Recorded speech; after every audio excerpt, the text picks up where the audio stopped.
Baik, kembali lagi bersama saya Mas Radek dan teman saya Jadi Calvin, kita pada malam hari ini akan mencoba membagi sebuah edukasi kepada teman-teman sebaya dimanapun Anda berada.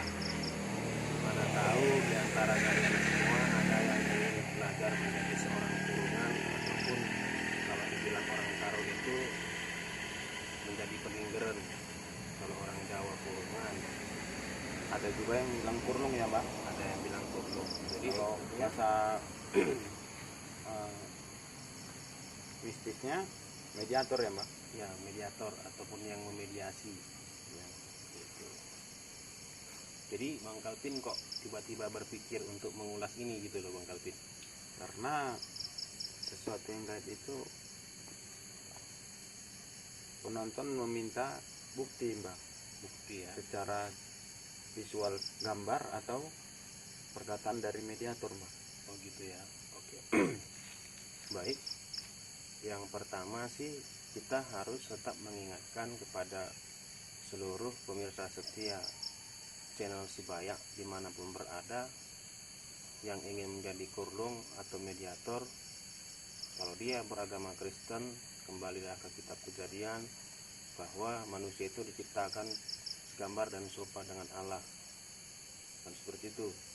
Jadi janganlah, dan dia kalau dia seorang yang muslim, janganlah mengotori dirinya, karena manusia itu lebih tinggi derajatnya daripada semua makhluk yang diciptakan oleh Allah Subhanahu wa taala.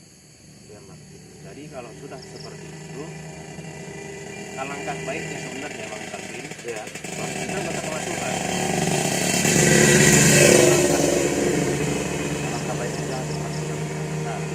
kadang kita manusia ini mengingkari kodrat kita Bang Calvin. Mungkin Bang Calvin bertanya, apa sih kodrat kita itu sebagai manusia gitu. Kadang-kadang kita ingin mengingkari diri kita itu adalah manusia. Kita ingin seperti yang maha kuasa terkadang. Iya Mak. Dengan kaji kita yang dalam, ya seperti tadi kita bisa memasukkan lembut ke dalam tubuh kita. Kan itunya sebenarnya arti mediator itu. Karena sudah merasa bisa, lupakan Tuhan ya Mbak. Iya, terkadang memang seperti itu. Kita terlalu banyak tahu kaji, seolah-olah kita udah paling bisa, Paling benar ya Mbak. ternyata kita tak lebih hanyalah orang-orang yang paham teori. Ya. Tapi percayalah, yang namanya mistik itu adalah soal rasa, bukan soal tahu cerita. Karena cerita ya Mbak. Iya, karena kalau cuma cerita aja, anak tetangga saya yang umur 6 tahun pandai cerita juga gitu. Baru ceritakannya lagi ya Mbak. Iya, apa gunanya? Cuman seolah-olah kita hanya mengumbar kebodohan kita kepada masyarakat jadinya. Jadi baiklah Bang Calvin, langkah-langkah yang pertama apabila kita ingin memasukkan jin ke dalam tubuh kita, kan seperti Iya, itu. Mbak. Yang pertama itu kita harus sehat secara jasmani dan rohaninya. Walaupun jin ingin kita masukkan ke dalam tubuh kita, aspek yang pertama itu adalah tetap kita berserah diri kepada Yang Maha Kuasa. Jangan lupa memohon perlindungannya. Gitu. Yang kedua, fisik harus kuat dan prima. Fisik harus kuat ya Mas. Nah, kenapa fisik harus kuat? Karena ketika jin atau ruh sudah masuk dalam tubuh kita secara utuh dan secara penuh, itu seperti menyangkol 4 hektar sawah. Terasa capek ya Mbak. Iya, seperti kalau kata orang yang agak keren, seperti memikul gunung gitu. Memang menguras tenaga ya Mbak. Menguras tenaga. Apalagi yang masuk itu sudah kuat dan berusianya itu sudah ribuan tahun, bahkan puluhan ribu tahun gitu. Kebetulan saya punya pengalaman sedikit yang bisa kita share kepada teman-teman sebaya dimanapun berada, karena juga saya dulu adalah seorang kurungan sebenarnya, tetapi seiring berjalannya waktu saya mendapatkan hidayah. Tidak baik apabila saya seperti ini terus menerus. Pada saat itu saya berpikir Iya Mbak. jadi saya kembalilah ke kitab saya membaca kitab suci saya. Disitulah saya mendapatkan hidayah, pencerahan, ilmu apa yang harus saya pelajarin gitu. Setelah yang dua tadi, yang ketiga, kembali kita harus dapat berfokus, berkonsentrasi secara cepat dan singkat. Harus bisa fokus dulu ya Mbak. Iya, dia harus 100% penuh dapat fokus. Kita kosongkan pikiran ya Mbak. Iya, sampai-sampai kita tidak bisa mendengarkan, ibaratnya itu apa kita bilang ya? Yang di sekeliling kita. Iya. Cuman bagaimana untuk mendapatkan tingkat kefokusan sebegitu tinggi kan seperti itu Bang Calvin. Langkah pertama yang dulu pernah saya pelajarin, Cara mengetahui kita bahwasanya sudah fokus Mbak, gimana itu Mbak? Yang kita sudah duduk, sudah gelap, tidak bisa mendengarkan apapun di sekeliling kita. gelap ya. Iya, kecuali hanya yang bisa kita dengarkan itu adalah apa kita bilang ya? Perintah dari Tidak. Kita hanya bisa merasakan aja, merasakan ya Mbak. merasakan misalnya dingin, panas. Hanya itu yang bisa kita rasakan. Pertama tadi harus fokus ya Mbak. Iya, tapi sebenarnya ketika kita memiliki konsentrasi yang tinggi, pertama kali itu kita harus mematikan semua panca indera kita. Apabila kita ingin kemasukan secara utuh, secara penuh, Mematikan panca indera yang mana itu Mbak? semua Panca indera. penglihatan, penciuman, perasa, Kita fokuskan kosong ya Mbak. kosong. Tapi kan tidak semudah itu juga. Banyak juga di luar sana kan tiba-tiba ada simpatisan dimasukkan gini. Langsung dimasukkan saja ya Mbak. Iya, cuman saya rasa itu bukan jin yang dimasukkan sebenarnya. Itu hanya sugesti aja. Mungkin si yang memediatori dia sudah belajar hipnotis tingkat tinggi. Iya, iya. Jadi dia mensugesti orang itu secara cepat dengan gerakan tertentu. Orang itu paham, misalnya jadi harimau, jadi ular gitu. Karena tidak mungkin aja orang yang tidak pernah kemasukan atau kerasukan tiba-tiba kerasukan. Apalagi dimasukkan seperti itu. Karena ada juga beberapa orang yang sama sekali tidak akan bisa dirasukin itu. Walaupun kita paksa dudukkan bagaimanapun caranya. Contohnya Mbak, yang tidak bisa dirasuki itu apa Mbak? Satu seperti ini mungkin. Contoh orangnya itu. Kenapa susah dirasuki Mbak? Kenapa susah dirasuki ya? Orangnya itu selalu berpikir dia yang paling hebat. Oh iya. Yang kedua tidak memiliki fokus. Terkadang yang tertipu banyak orang tertipu di luar sana. Aku nggak bisa dirasuki. Dia pikir dia hebat. Padahal karena dia tidak memiliki fokus yang tinggi dan dia tidak bisa mengkontrol dirinya sendiri. Melatih fokusnya itu mungkin berapa lama Mbak? Untuk melatih fokusnya itu pada saat itu saya membutuhkan waktu 3 bulan Bang Calvin. Untuk melatih fokus saja penonton sebaya Mbak ini dulu 3 bulan untuk melatih fokus saja ya Mbak? Iya, karena kita kan sebagai turlungan ini atau sebagai mediator ini tidak mau yang dimasukkan itu punya kita yang menyamar menjadi sesosok yang ada di tempat itu. Iya iya Mbak. Banyak orang di luar sana sebenarnya punya dia yang dimasukkannya ke dalam dirinya sendiri, menyamar dan mengaku-ngaku Penunggu di situ ya Mbak? iya di tempat dia melakukan mediasi itu. Jadi untuk melatih fokus kita itu tadi, itu yang sebenarnya perlu kita kupas Bang Secara Calvin. umum 3 bulan ya Mbak? Iya, itu saya setiap malam melakukannya. Dan cara belajarnya itu pun ada 2 versi. Tapi menurut saya yang paling mudah adalah versi pertama. Karena kalau versi yang kedua ini kita menggunakan media Bang Calvin. Yang pertama kita duduk bersilau atau duduk seperti apa kita bilangnya, meditasi ya Bang Calvin ya. Duduk seperti orang meditasi ya Mbak? Pada saat jam 12 malam kita matikan lampu di suatu ruangan, misal di kamar atau ruangan tertentu.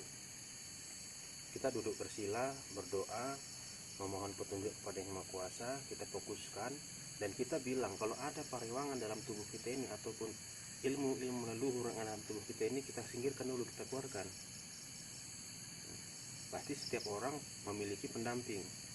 Itulah yang harus kita mohonkan kepada diri kita ini, karena diri kita yang tahu siapa diri kita. Siapa diri kita ini nggak usah kita bahas siapa dia, tapi kita memohon pada diri kita agar apapun ilmu yang ada dalam tubuh kita itu kita singkirkan dulu pada saat melakukan meditasi Bang Calvin. Selanjutnya kita duduk silau diam, dan ketika mati lampu itu kita berpikir, membayangkan kejadian kita dari kita masih dalam kandungan, dilahirkan, sekolah, dan sampai kita duduk di tempat itu. Contoh, kalau saya dulu yang gampang aja Bang Alvin, nggak mungkin saya dalam kandungan saya pikirkan kayak mana dari saya dalam kandungan kan. Iya Mbak. Yang pertama saya tanya seperti ini sampai dia menjawab, siapa nama saya,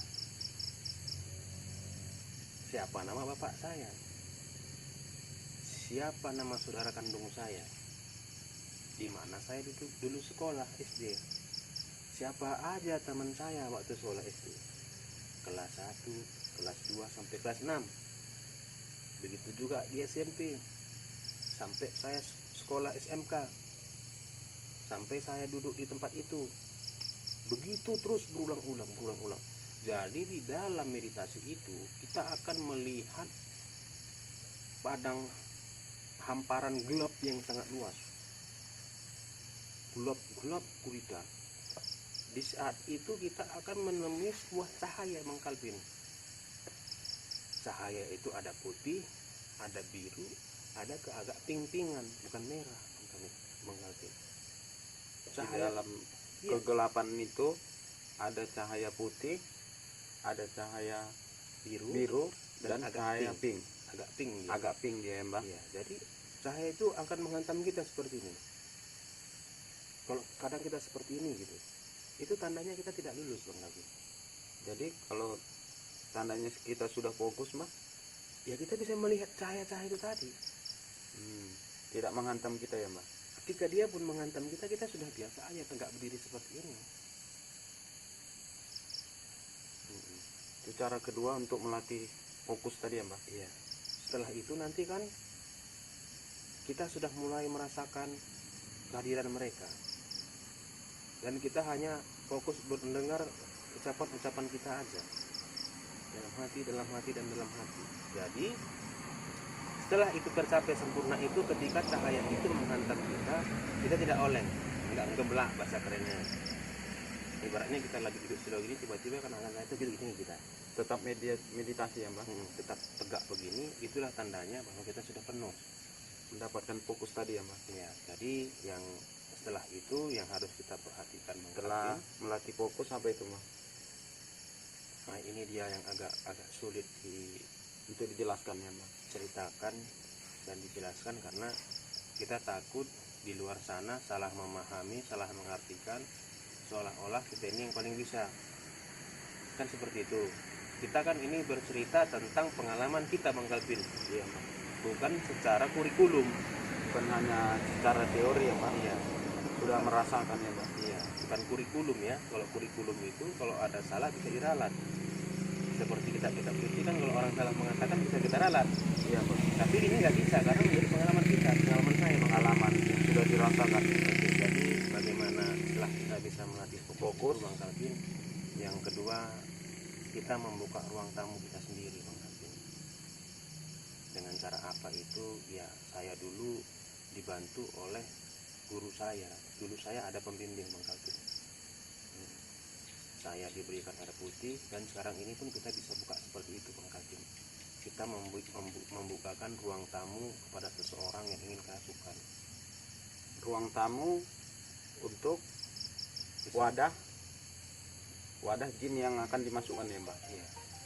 Jadi ketika nanti jin itu ingin masuk dalam tubuh, dia hanya di ruang tamu itu. Tidak sepenuhnya. Dia tidak menguasai hati, apa kita bilangnya, tidak menguasai, dia menguasai seutuhnya, tapi dia hanya duduk di ruang tamu. Hanya duduk di ruang tamu yang kita sediakan agar tidak, apa kita bilangnya, agar kita tetap bisa mengontrol dia. Oh, tujuan dibentuknya ruang tamu tadi mah supaya kita bisa mengontrol dia ya kita Mbak. tetap mengontrol dia. Di dalam ketidaksadaran kita ada sekian detiknya kita sadar.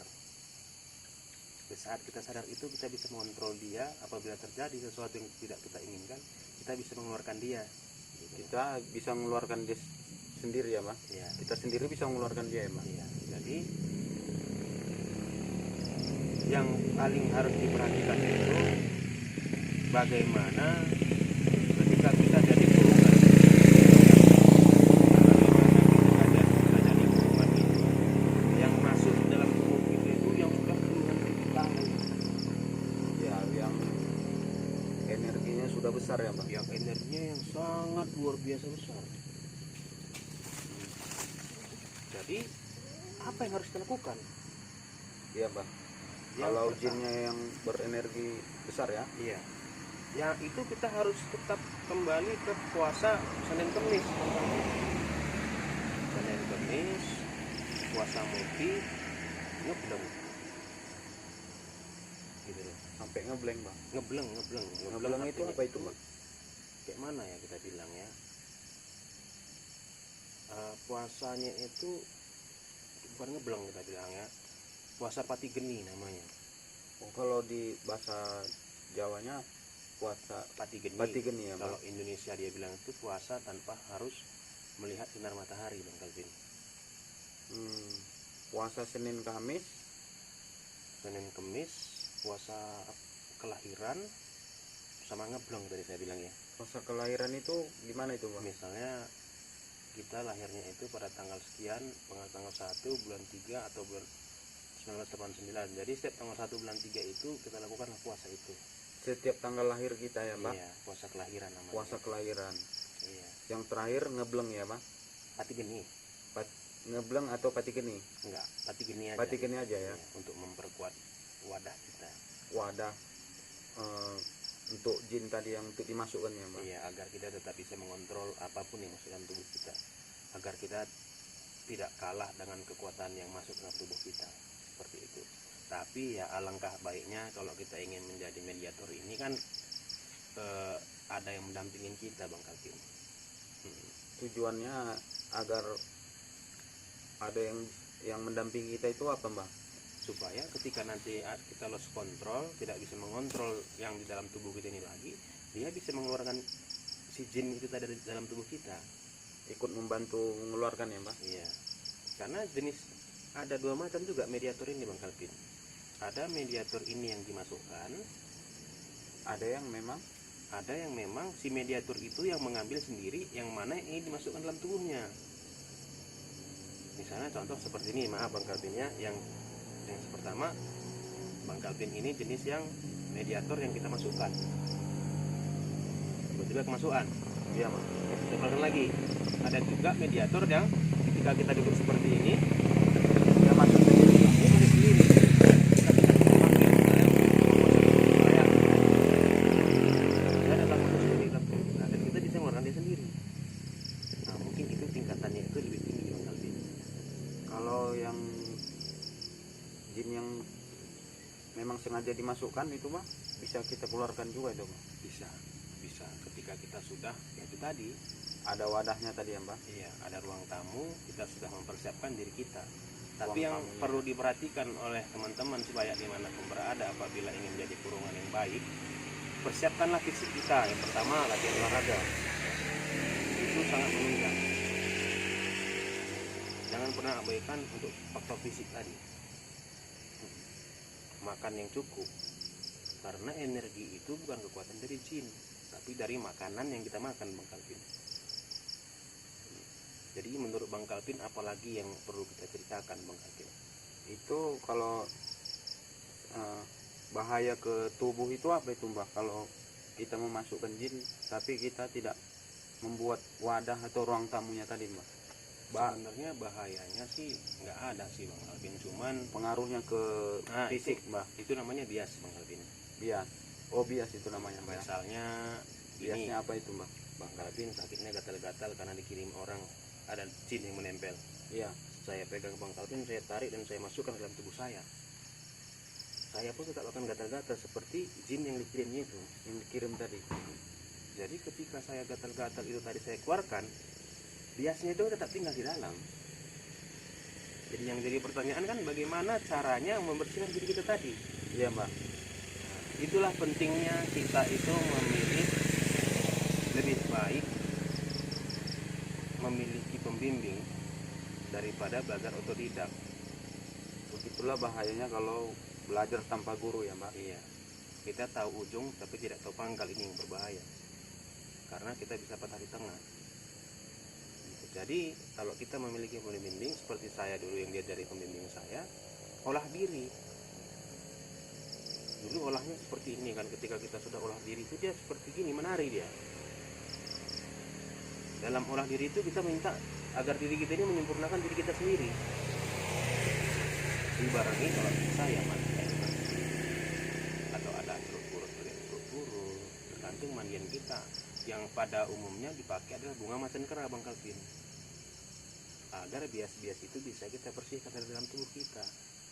Tapi yang lebih sederhananya saja, apapun itu bentuknya, tujuannya kan membersihkan diri. Lebih baguslah air putih itu kita doakan, kita minta kepada Yang Maha Kuasa, kita minta kepada diri kita sendiri, karena diri kita lah yang tahu diri kita. Gitu loh Bang Kalvin. Begitulah penjelasan Mbah Radex, yaitu kalau kita sembarangan memasukkan jin, kita Iya. tidak mempersiapkan yang tadi yang sudah dijelaskan Mbah Radex tadi. Iya. Jadi sekian itu aja Mbak. Iya, satu pesan saya kepada Ya, pesan dan kesimpulannya Mbak. mediator yang baru belajar dimanapun Anda berada. Kalau Anda bukan seorang mediator, cobalah Anda berpikir yang logika. Kenapa sih Anda mau menjadi seorang mediator? Sementara kalau menurut saya pribadi itu tidak baik. Kalau cuma untuk anggar jago, banyak cara menunjukkan bahwa kita jago, bahwa itu kuat. Tanpa harus seperti itu. Tidak perlu harus menjadi mediator ya Mbak. Tapi Banyak cara ya Mbak. tapi memang untuk meyakinkan penonton tidak salah juga. Tapi ingatlah, berpikirlah secara logika, jangan kau ingkari takdirmu sebagai manusia. Begitu. Mungkin saat ini Anda jadi mediator, besok Anda akan menjadi yang memasukkan mediator itu. Memang begitulah kehidupan ini, seperti roda akan Berputar ya berganti. Mbak. Iya. Jadi saya rasa itu aja Bang Kalvin. Menurut Bang Kalvin apalagi yang kurang jelas Bang Kalvin? Sepertinya cukup Mbak. Kalau menurut Mbak hanya itu saja Mbak. Ya, kalau untuk teknik dasar, pelajaran dasarnya itulah Yang saya harus rasa dipersiapkan ya Mbak yang menjadi harus mediator. diperhatikan. Selanjutnya nanti kita akan men-share-nya lagi setelah pertemuan malam ini Bang Kalvin. Bagaimana kita langsung dijeli dengan yang rumit-rumit sementara yang dasar pun tidak ada. Ibarat rumah tanpa fondasi, ibarat rumah yang dibangun di atas batu, mana mungkin. Teman-teman sebaya yang mau bertanya silahkan di kolom komentar ya Mbak. Iya, dicantumkan aja di kolom komentar. Kita akan membahas secara private dan rahasia kita jaga. Gitu. Karena alangkah baiknya pengetahuan yang kita miliki ini kita bisa berbagi, mana tahu berguna bagi teman-teman di luar sana, terkhususnya penonton